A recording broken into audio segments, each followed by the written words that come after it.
Jake Cuenca at Robia Mateo exclusively dating na. Ano nga ba ang naging reaksyon at pahayag dito ng ex-GF ni Jake Cuenca na si Chi Filomeno? Para sa kabuuang ulat, alamin natin ang buong detalye.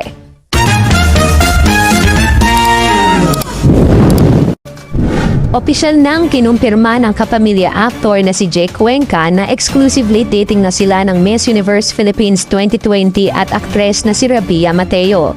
Ang pag-amin ay ginawa ni Jake sa pamamagitan ng isang text message kay Mama Loy na binasa sa showbiz vlog ni OG Diaz nitong huling bahagi ng Marso at unang bahagi ng Abril 2026. Ayon sa aktor, pinapasaya siya ni Robia at hindi na nila itinatanggi ang kanilang ugnayan matapos ang sunod-sunod na pagkakasama sa mga pampublikong lugar. Bago pa ang kumpirmasyon, naging mainit na usap-usapan sa social media ang dalawa matapos maispata na magkasama na kumakain sa BGC sa Taguig. May mga kumakalat ding mga larawan na kung saan ay magkasamang sumakay si Robia at si Jake Cuenca sa iisang sasakyan.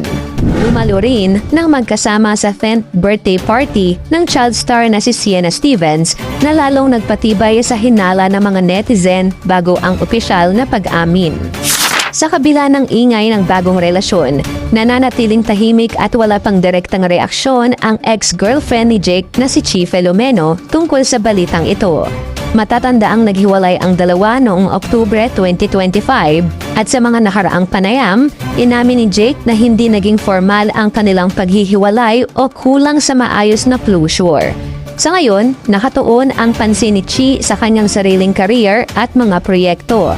At wala pa siyang inilalabas na pahayag sa social media o interview hinggil sa dating boyfriend at kay Robia. Sa panig naman ni Robia, bagamat hindi pa siya nagbibigay ng mahabang detalye, malinaw na masaya ang beauty queen sa piling ni Jake matapos ang kanyang hiwalayan kay Jeric Gonzalez noong nakaraang taon. Sa ngayon, marami ang nag-aabang kung kailan maglalabas ng kanilang unang official couple photo ang dalawa sa Instagram. Habang ang mga tagahanga naman ay hati ang reaksyon. May mga kinikilig sa bagong tambalan at mayroon namang umaasa pa rin sa maayos na pag-uusap ni na Jake at Chi sa hinaharap.